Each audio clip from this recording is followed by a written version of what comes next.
100 years ago, people bought their nursery stock through catalogs. And there were some very beautiful catalogs, I might add, that they had to select nursery stock from.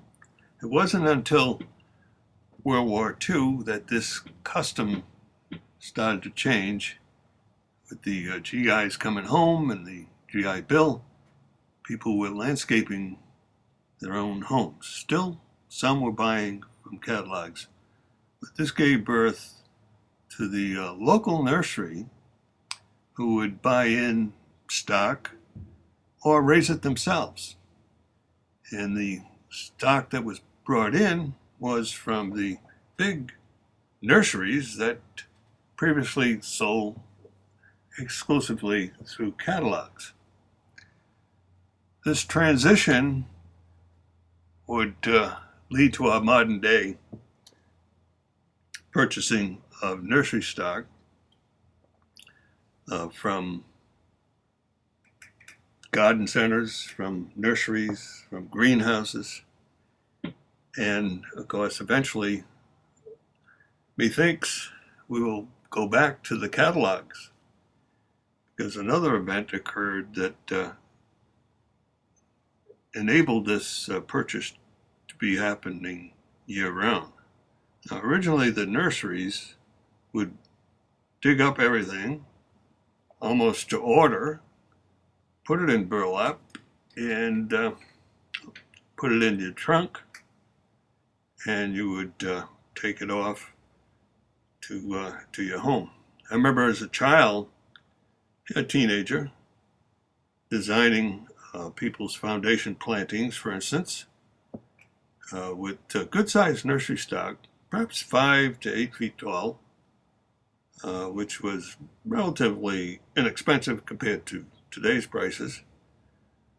But it had to be done in the months of May and in September and the fall, when deciduous plants in particular could not be dug up during the summertime. The advent of plastic, however, did help considerably, and that occurred right about the time of our cash and carry nurseries, we called them at that time. And this allowed us to sell nursery stock throughout the year. So you could have plants in bloom, for instance, like rhododendron and azalea, and they were not adversely affected had they been dug up otherwise previously and put in burlaps. You might have difficulty with the transplant. Another event occurred for the cash and carry nurseries was the advent of the greenhouse. And the plastic greenhouse in particular allowed for very efficient use of growing annuals and perennials and biennials.